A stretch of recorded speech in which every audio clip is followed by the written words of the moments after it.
They outnumber us. 250 million of them, only 7 million of us. Their machines are much bigger, giant battering rams weighing tons. They have steel cages and airbags to protect them when they make a mistake. How do we compete with all that and survive? Hi, I'm Michael Barnes. I'm Danny Essick. We're professional road racers. Always pushing the limits in search of more speed. We kind of like to go fast. Real fast. Really, really fast.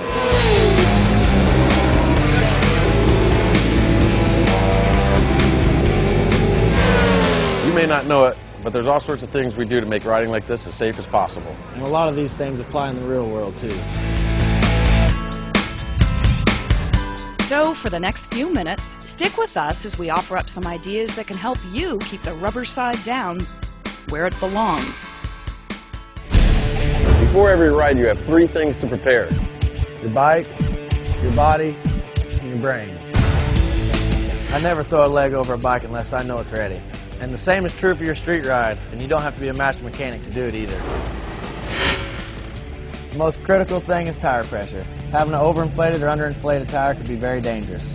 You want to check your clutch and brake levers, make sure the throttle isn't sticking, and make sure there's no clicking or sticking in the steering.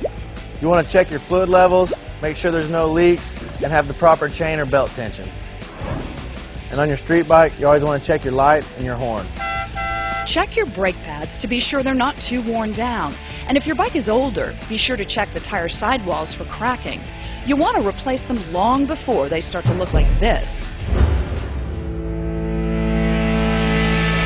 Okay, your bike is ready, but are you? My rule is dress for the crash, not for the ride.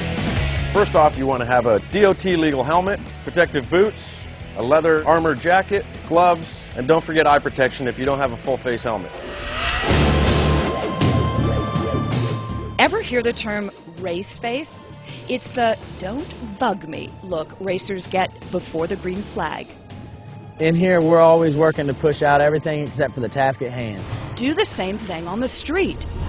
If you are upset, late, or just plain distracted, take a breath. Anything like that can slow your reaction time and cloud your judgment.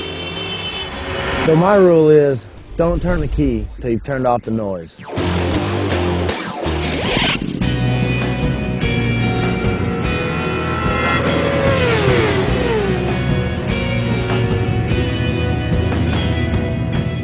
Guy turned left and he ran right into me. A guy ran the stop sign, turned right in front of me, and I flipped and the guy was still on his cell phone. The guy come over to double yellow, he clipped me, and it spun my bike around. I hit a car. And then he slammed on his brakes and turned right in front of me. There's nothing I could do. And he just pulled straight out in front of me. I knew he was going to do it. He did it, and I knew it. You know what I mean? Anyway, I hit him, flew over the car, and thank God, it was pretty okay. Not every crash can be avoided, but you can do a lot to avoid almost every crash. Exactly. And there are a few common situations that all too often end up bad. Let's start with a little thing we like to call the lousy left.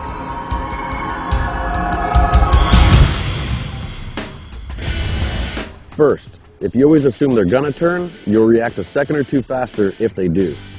As you approach the intersection, cover the front brake lever with 2 ready fingers and be ready with the horn just in case. Don't ride boxed in by cars. You need space to swerve if necessary. So have a flexible escape plan. When you see a car waiting to turn, move your bike to the right side of your lane. The maneuver itself makes you more visible. Plus, the left-turning car has to travel that much further to hit you.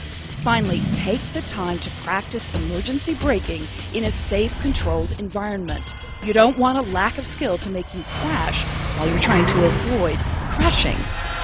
This next one is my favorite. It's the "hey, that guy came out of nowhere" story. Well, he sure as heck came from somewhere. And it's up to you to find them.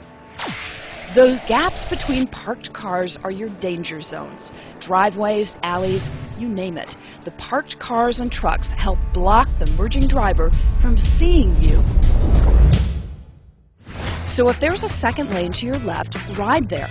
If not, ride near the center line, on the far side of your legal lane. Just that extra few feet can let you and the driver see each other earlier. Always keep your eyes scanning, cover the brake lever, and assume the worst.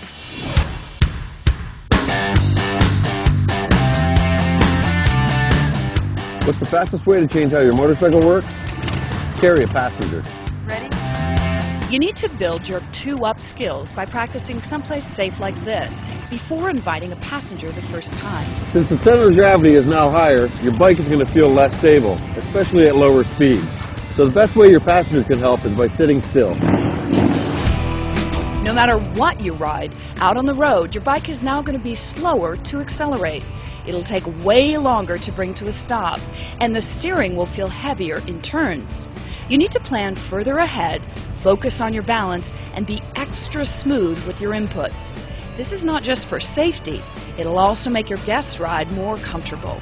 If your passenger's head is bouncing around like a bobblehead doll, you gotta smooth it out.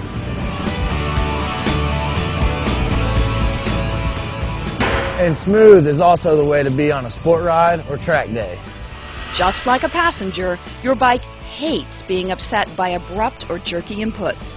Smooth is safe because you're not disturbing the contact patch unnecessarily, which gives away valuable traction. Being smooth also helps you flow from corner to corner and stay more in control at any speed. Don't let that corner surprise you. Look up, focus deep, stay smooth. That's what Danny and Michael do, and it pays dividends for them on every ride and at every race.